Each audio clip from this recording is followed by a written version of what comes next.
Today I'm painting one of Project Elite's bosses, the Dreadspit.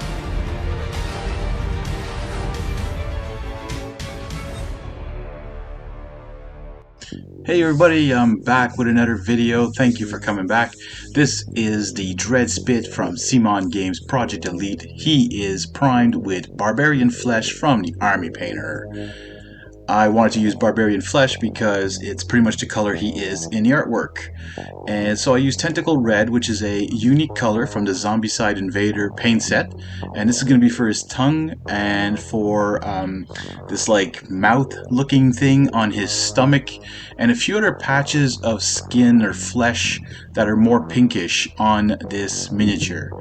I do warn you, I do not like too much how this miniature turned out in the end, but I'm going to stick with it anyways because he is kind of grotesque looking, and well, my paint job on this was, I kind of say it's kind of grotesque.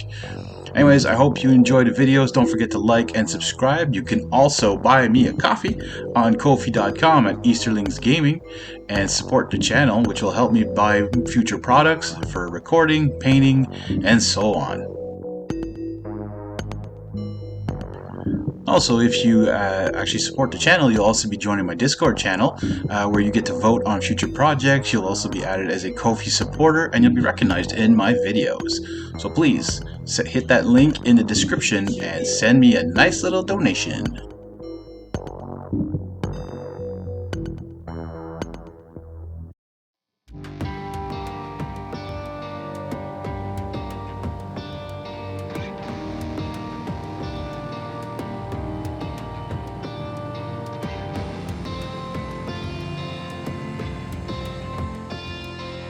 Alright, moving on from that Tentacle red, we're going to be using some Goblin skin, which is a Zombicide green Horde paint.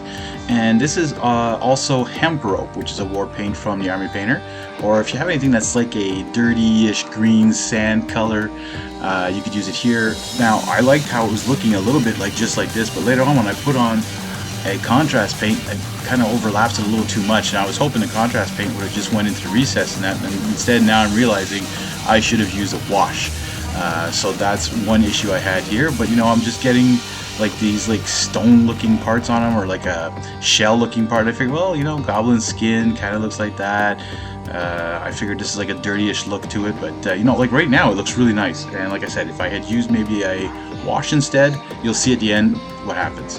I'm using some skeleton bone, which is also from Army Painter, and I'm doing his nice little toenails, those teeth protruding from that mouth-like thing in his stomach, and this big claw he has on his hand. And then this is where I'm going to move on to a contrast color, and I've used contrast paints in the past, sorry. And like I said, I don't usually use them on something that's not white or the gray seer. And as you can see now, I'm going over it, and this one was kind of dark, and yes, I should have known it by the name Darkoath Flesh, but I want to give him that orangey brown look, because in the artwork that's what he has.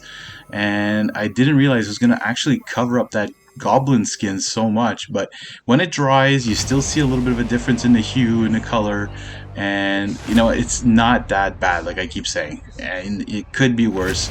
If you have any suggestions of what I should have done here, please comment down below and I will keep that in mind for future projects as well.